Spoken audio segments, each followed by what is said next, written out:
Hello বন্ধুরা, welcome back to my another mini blog.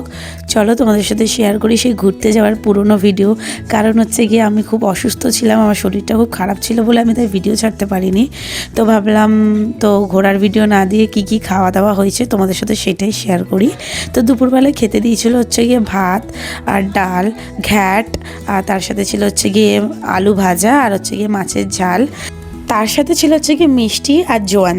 আর দুপুরের লাঞ্চটা কিন্তু দারুণ ছিল। তারপরে হোটেলে পৌঁছে গেছিলাম। হোটেলে সন্ধ্যাবেলার দিকে দিয়েছিল স্ন্যাক্সে বেগুনি, মুড়ি আর চা। আর রাতের ডিনারে ছিল হচ্ছে গিয়ে গরম গরম ভাত, ডাল, আলু পোস্ত আর ছিল তার সাথে চিংড়ির মালাইকারি। চিংড়ির মালাইকারি কিন্তু আমি জীবনের সেকেন্ডবার খাচ্ছি। বাড়িতে একবার মা বানিয়েছিল আর হচ্ছে এইবার। আর চিংড়ি মাছ আমি খুব কম খাই, আর বড় চিংড়ি মাছ তো আমার একটু অসুবিধা ছিল খেতে, কিন্তু খেতে কিন্তু দারুণ ছিল। গরম গরম পোস্তর সাথে ভাতটা কিন্তু আমার বেশি ভালো লাগছিলো। এই ছিল, টাটা, দেখা হচ্ছে নেক্সট ভিডিওতে।